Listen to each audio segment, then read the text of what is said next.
SP pressure వాళ్ళు మీరు కొట్టారు, వాళ్ళు తప్పించుకొని పారిపోయారు. ఇదే మెయింటైన్ చేయండి. సరేనయ్యా. కేసు ముగిసేదాకా ఉండే చోటు తెలియకుండా ఉండాలి. అలాగేనయ్యా.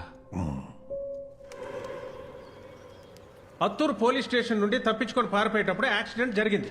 దానివల్లే రాజన్న చనిపోయాడు. తడా పోలీస్ స్టేషన్ రిపోర్ట్ ఇది. మిగతా ఇద్దరిని పోలీసులు వెతుకుతున్నారు. Milords, it's my humble request, this petition may be dismissed. ఒక అమాయకుడిని పోలీస్ స్టేషన్లో కొట్టి చంపి రోడ్డుపైకి విసిరి పారేశారు. సాంబయ్య బుజ్జిబాబులు ఇద్దరు బతుకున్నారో లేదో తెలీదు. ఈ కేసు ఎలా ముగుస్తుంది? అమాయకులని ఎలా చెప్తారు? నగలు తాకట్టు పెట్టి డబ్బు తీసుకున్నట్టు ఎవిడెన్స్ ఉంది. డబ్బు నగలతో సాంబయ్య బుచ్చిబాబు ఎస్కేప్ అయిపోయారు. ఇందులో అమాయకుల్లో ఇరుక్కొని ఇబ్బంది పడేది పోలీసు వాళ్ళు మాత్రమే. ఆ అమాయకుడైన పోలీస్ వీరస్వామిని విచారించాల్సిందిగా కోరుతున్నాను.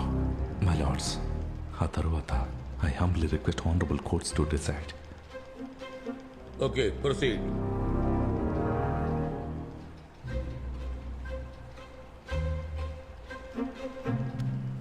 స్టేషన్లో రోజు జరిగే యాక్టివిటీస్ని రికార్డ్ చేయడానికి జనరల్ డైరీని మెయింటైన్ చేస్తారా? చేస్తాను సార్. వాళ్ళ ముగ్గురు తప్పించుకుపోయింది రాత్రి 9:50 రాసుంది, కరెక్టా? కరెక్టే సార్. వాళ్ళు తప్పించుకుపోయిన విషయాన్ని స్టేషన్ ఇన్ఛార్జ్ మిస్టర్ గురుమూర్తికి మీరు ఎప్పుడు ఇన్ఫార్మ్ చేశారు? డ్యూటీలో ఉన్న పోలీసులతో కలిసి అక్కడక్కడ వెతికాం సార్. ఎక్కడ కనపడలేదు సార్. అప్పుడు కరెక్ట్గా 10:10 అవుతుంది. ఎస్ఐ సార్కి ఫోన్ చేసి జరిగిన సంఘటన ఇన్ఫార్మ్ చేశాను sir. My lords, I would like to bring to the notice of this court something very important. రాత్రి 9:50కి ముగ్గురు పోలీస్ స్టేషన్ నుంచి తప్పించుకు వెళ్లారని జనరల్ డైరీలో రికార్డ్ అయింది. ఇది ఆ రోజుకి సంబంధించి station out going call record list. ఈ లిస్టు ప్రకారం స్టేషన్ నుంచి గురు ఇంటికి ఒక ఫోన్ కాల్ వెళ్ళినట్టు సమాచారం. దానికంటే ముఖ్యమైన విషయం, 9:50 తరువాత స్టేషన్ నుండి గురు ఇంటికి ఏ ఫోన్ కాల్ వెళ్ళలేదు. That's why Chandru is a brilliant lawyer. అతని దగ్గర ఈ ప్రూఫ్ ఆల్రెడీ ఉంది. He always waits for the right time. ఆ ముగ్గురులో రాజన్న చనిపోయాడు. బుచ్చిబాబు, సాంబయ్య ఏమయ్యారో తెలియట్లేదు. కానీ దాని గురించి ఎవరికీ ఏ దిగులు లేదు. జరిగిన నిజం తెలియాలంటే ఆ ఇద్దరి ఐ విట్నెస్. నీతి వాక్యాల కంటే అవినీతి వాక్యాలు వల్లించే ఈ న్యాయస్థానం మౌనం చాలా ప్రమాదకరమైంది.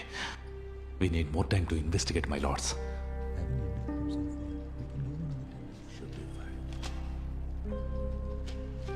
Next hearing in 10 days. Thank you, my Lord's.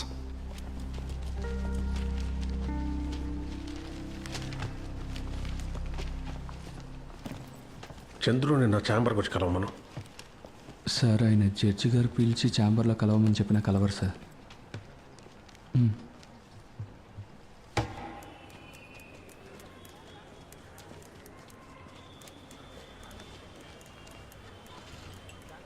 Comrade, sir వద్దు.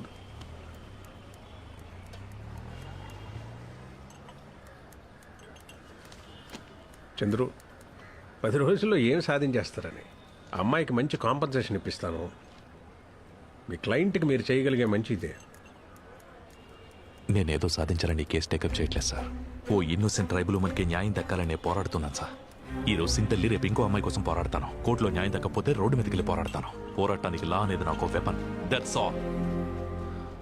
రాజన్న చావుకి కారణమైన వాళ్ళని వదిలిపెట్టే ప్రసక్తే లేదు. Best of luck. Yeah, to you to.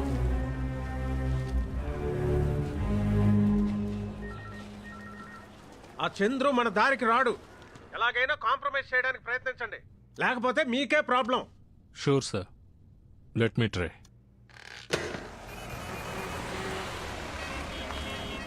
ఆ ఏజీకి రాజ్యసభ సీటే ముఖ్యం. డీజీపీకి ఏమో డిపార్ట్మెంట్కి చెడ్డ పేరు రాకూడదు.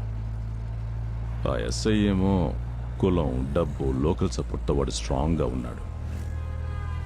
వాళ్ళు ఎంత ఎక్స్ట్రీమ్కైనా వెళ్తారు. తప్పు చేసేవాడికి పదవి, డబ్బు, జాతి అనేవి చాలా ఉన్నాయి సార్.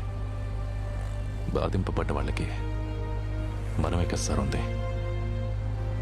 నమ్మకంతో పోరాడి చూద్దాం సార్.